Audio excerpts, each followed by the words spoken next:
అందరికీ వందనాలు. ఈరోజు బైబిల్ రీడింగ్లో నిర్గమకాండం నుండి 7వ అధ్యాయము. కాగా యెహోవా మోషేతో ఇట్లనెను, ఇదిగో నిన్ను ఫరోకు దేవునిగా నియమించితిని.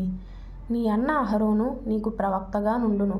నేను నీకాజ్ఞాపించినది యావత్తు నీవు పలుకవలెను. ఫరో తన దేశములో నుండి ఇశ్రాయేలీయులను పోనీయవలెనని నీ అన్న అయిన అహరోను అతనితో చెప్పును. అయితే నేను ఫరో హృదయమును కఠినపరిచి ఐగుప్తు దేశములో నా సూచక క్రియలను నా మహత్కార్యములను విస్తరింపచేసెదను. ఫరో మీ మాట వినడు గాని నేను నా చెయ్యి ఐగుప్తు మీద వేసి గొప్ప తీర్పుల చేత నా సేనలను ఇశ్రాయేలీయులైన నా ప్రజలను ఐగుప్తు దేశములో నుండి వెలుపలికి రప్పించెదను. నేను ఐగుప్తు మీద నా చెయ్యి చాపి ఇశ్రాయేలీయులను వారి మధ్య నుండి రప్పింపగానే నేను యెహోవానని ఐగుప్తీయులు తెలిసికొందురనెను. మోషే అహరోనులు యెహోవా తమకు ఆజ్ఞాపించినట్లు చేసిరి. అలాగుననే చేసిరి. వారు ఫరోతో మాటలాడినప్పుడు మోషేకు 80 ఏండ్లు, అహరోనుకు 83 ఏండ్లు. మరియు యెహోవా మోషే అహరోనులతో ఇట్లనెను, ఫరో మీ శక్తి చూపుటకై ఒక మహత్కార్యము కనుపరచుడని మీతో చెప్పినప్పుడు నీవు అహరోనును చూచి నీ కర్రను పట్టుకొని ఫరో ఎదుట దాని పడవేయుమనుము. అది సర్పమగును. కాబట్టి మోషే అహరోనులు ఫరో యొద్దకు వెళ్ళి యెహోవా తమకు ఆజ్ఞాపించినట్లు చేసిరి. అహరోను ఫరో ఎదుటను అతని సేవకుల ఎదుటను తన కర్రను పడవేయగానే అది సర్పమాయెను. అప్పుడు ఫరో తన విద్వాంసులను మంత్రజ్ఞులను పిలిపించెను. ఐగుప్తు శకునగాండ్రు కూడా తమ మంత్రముల చేత అలాగే చేసిరి. వారిలో ప్రతివాడును తన కర్రను పడవేసినప్పుడు అది సర్పమాయెను గాని అహరోను కర్ర వారి కర్రలను మ్రింగివేయగా యెహోవా చెప్పినట్టు ఫరో హృదయము కఠినమాయెను గనుక అతడు వారి మాట వినకపోయెను. తరువాత యెహోవా మోషేతో ఇట్లనెను, ఫరో హృదయము కఠినమైనది, అతడు ఈ ప్రజలను పోనీయనొల్లడాయెను. ప్రొద్దున నీవు ఫరో యొద్దకు వెళ్ళుము. ఇదిగో అతడు ఏటి దరికి పోవును. నీవు అతనిని ఎదుర్కొనుటకు ఏటి ఒడ్డున నిలిచి పాముగా చేయబడిన కర్రను చేతపట్టుకొని అతని చూచి అరణ్యమందు నన్ను సేవించుటకై నా ప్రజలను పోనిమ్మని ఆజ్ఞాపించుటకు గాను హెబ్రీయుల దేవుడైన యెహోవా నన్ను నీ యొద్దకు పంపెను. నీవు ఇదివరకు వినకపోతివి.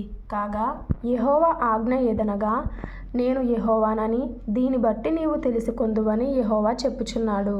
ఇదిగో నా చేతిలోనున్న ఈ కర్రతో నేను ఏటి నీటిని కొట్టుదును, అది రక్తముగా మార్చబడును. ఏటిలోని చేపలు చచ్చును, ఏరు కంపు కొట్టును. ఏటి నీళ్లు త్రాగుటకు ఐగుప్తీయులు అసహ్యపడుదురని చెప్పుమనెను.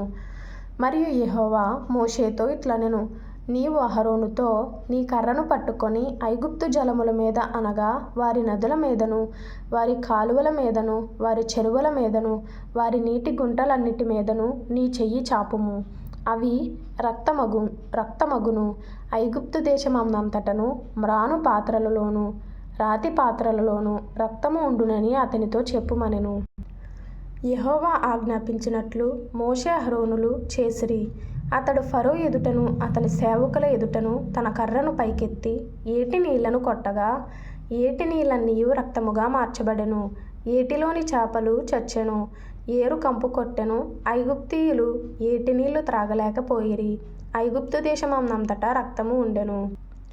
ఐగుప్తు శకునగాండ్రు కూడా తమ మంత్రముల వలన అట్లు చేయగా యెహోవా చెప్పినట్టు ఫరో హృదయము కఠినమాయెను. అతడు మోషే అహరోనుల మాట వినకపోయెను. జరిగిన దానిని మనస్సున పెట్టక ఫరో తిరిగి తన ఇంటికి వెళ్ళెను. అయితే ఐగుప్తీయులందరూ ఏటి నీళ్లు త్రాగలేక త్రాగు నీళ్ల కొరకు ఏటి ప్రక్కలను త్రవ్విరి. తరువాత నిర్గమకాండము 8వ అధ్యాయము.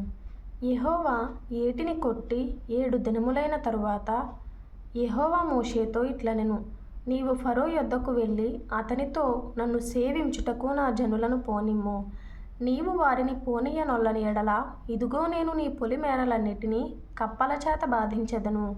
ఏటిలో కప్పలు విస్తారముగా పుట్టును. అవి నీ ఇంట నీ పడక గదిలోనికి నీ మంచము మీదికి నీ సేవకుల ఇండ్లలోనికి నీ జనుల మీదికి నీ పొయ్యిలలోనికి నీ పిండి పిసుకు తొట్లలోనికి ఎక్కివచ్చును. ఆ కప్పలు నీ మీదికి నీ జనుల మీదికి నీ సేవకులందరి మీదికి వచ్చునని యెహోవా సెలవిచ్చుచున్నాడని చెప్పుమనెను. మరియు యెహోవా మోషేతో ఇట్లనెను, నీవు అహరోనును చూచి నీ కర్ర పట్టుకొని ఏటిపాయల మీదను కాలువల మీదను చెరువుల మీదను నీ చెయ్యి చాపి ఐగుప్తు దేశము మీదికి కప్పలను రాజేయుమని అతనితో చెప్పుమనగా, అహరోను ఐగుప్తు జలముల మీద తన చెయ్యి చాపెను. అప్పుడు కప్పలు ఎక్కి వచ్చి ఐగుప్తు దేశమును కప్పెను. శకునగాండ్రు కూడా తమ మంత్రముల వలన అలాగు చేసి ఐగుప్తు దేశము మీదికి కప్పలను రాజేసిరి. అప్పుడు ఫరో మోషే అహరోనులను పిలిపించి, నా జనుల యొద్ద నుండి ఈ కప్పలను తొలగించుమని యెహోవాను వేడుకొనుడి. అప్పుడు యెహోవాకు బలి అర్పించుటకు ఈ ప్రజలను అగత్యముగా పోనిచ్చెదనెను. అందుకు మోషే, నన్ను గెలిచినట్టుగా నీవు అతిశయింపవచ్చును. ఈ కప్పల శేషము ఏటిలోనే ఉండునట్లును, అవి నీ మీదను నీ ఇండ్లలోనూ ఉండకుండా చంపబడునట్లును నీ కొరకును నీ సేవకుల కొరకును నీ ప్రజల కొరకును నేనెప్పుడు వేడుకొనవలెనో చెప్పుమని ఫరోను అడుగగా, అతడు రేపే అనెను. అందుకతడు, మా దేవుడైన యెహోవా వంటి వారెవరునూ లేరు అని నీవు తెలిసికొనున్నట్లు నీ మాట చొప్పున జరుగును. అనగా కప్పలు నీ యొద్ద నుండియు నీ ఇండ్లలో నుండియు నీ సేవకుల యొద్ద నుండియు నీ ప్రజల యొద్ద నుండియు తొలగిపోవును, అవి ఏటిలోనే ఉండుననెను. మోషే అహరోనులు ఫరో యొద్ద నుండి బయలు వెళ్ళినప్పుడు యెహోవా ఫరో మీదికి రాజేసిన కప్పల విషయములో మోషే అతని కొరకు మొరపెట్టగా, యెహోవా మోషే మాట చొప్పున చేసెను గనుక ఇండ్లలోనేమి వెలుపలనేమి పొలములలోనేమి కప్పలు ఉండకుండా చచ్చిపోయెను. జనులు వాటిని కుప్పలుగా వేసినప్పుడు భూమి కంపు కొట్టెను. ఫరో ఉపశమనము కలుగుట చూచి యెహోవా సెలవిచ్చినట్టు తన హృదయమును కఠినపరచుకొని వారి మాట వినకపోయెను. అందుకు యెహోవా మోషేతో, నీవు నీ కర్ర చాపి ఈ దేశపు ధూళిని కొట్టుము, అది ఐగుప్తు దేశమందంతటను పేలగునని అహరోనుతో చెప్పుమనగా, వారు అట్లు చేసిరి. అహరోను తన కర్రను పట్టుకొని చెయ్యి చాపి ఆ దేశపు ధూళిని కొట్టినప్పుడు పేలు మనుషుల మీదను జంతువుల మీదను ఉండెను. కింద ఫుట్నోట్లో మిన్నల్లి అని ఉంది. ఐగుప్తు దేశమందంతటను ఆ దేశపు ధూళి అంతయు పేలాయెను. శకునగాండ్రు కూడా పేలను పుట్టించవలెనని తమ మంత్రముల చేత అట్లు చేసిరి గాని అది వారి వలన కాకపోయెను.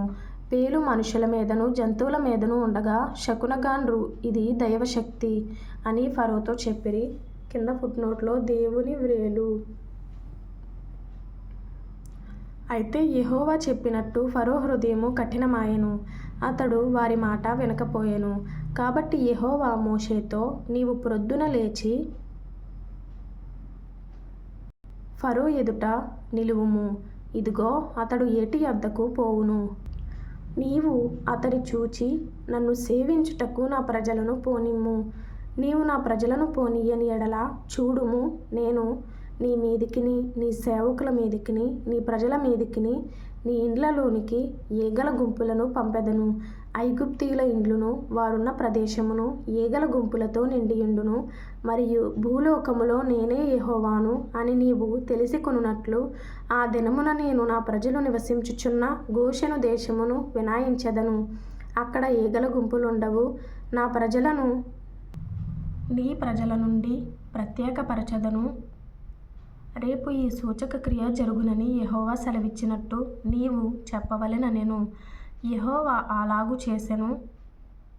బాధకరమైన ఈగల గుంపులు ఫరో ఇంటిలోకిని అతని సేవకుల ఇండ్లలోకిని వచ్చి ఐగుప్తు దేశమంతటా వ్యాపించెను. ఆ దేశము ఈగల గుంపుల వలన చెడిపోయెను. అప్పుడు ఫరో మోషే అహరోనులను పిలిపించి, మీరు వెళ్ళి ఈ దేశములో మీ దేవునికి బలి అర్పించుడని వారితో చెప్పగా, మోషే అట్లు చేయతగదు, మా దేవుడైన యెహోవాకు మేము అర్పించవలసిన బలి ఐగుప్తీయులకు హేయము. ఇదిగో, మేము ఐగుప్తీయులకు హేయమైన బలిని వారి కన్నుల ఎదుట అర్పించిన ఎడల వారు మమ్ము రాళ్లతో కొట్టి చంపుదురు గదా. మేము అరణ్యంలోనికి 3 దినముల ప్రయాణమంత దూరము పోయి మా దేవుడైన యెహోవా మాకు సెలవిచ్చినట్లు ఆయనకు బలి నర్పించుదుమనెను. అందుకు ఫరో, మీరు అరణ్యములో మీ దేవుడైన యెహోవాకు బలి నర్పించుటకు మిమ్మును పోనిచ్చెదను గాని దూరము పోవద్దు, మరియు నా కొరకు వేడుకొనుడనెను. అందుకు మోషే, నేను నీ యొద్ద నుండి వెళ్ళి రేపు ఈ ఈగల గుంపులు ఫరో యొద్ద నుండియు అతని సేవకుల యొద్ద నుండియు అతని జనుల యొద్ద నుండియు తొలగిపోవునట్లు యెహోవాను వేడుకొందును గాని యెహోవాకు బలి అర్పించుటకు ఫరో జనులను పోనీయక ఇకను వంచన చేయకూడదని చెప్పి ఫరో యొద్ద నుండి బయలువెళ్ళి యెహోవాను వేడుకొనెను. యెహోవా మోషే మాట చొప్పున చేయగా ఈగల గుంపులు ఫరో యొద్ద నుండియు అతని సేవకుల యొద్ద నుండియు అతని ప్రజల యొద్ద నుండియు తొలగిపోయెను, ఒక్కటి అయినను నిలువలేదు. అయితే ఫరో ఆ సమయమున కూడా తన హృదయమును కఠినపరచుకొని జనులను పోనీయడాయెను.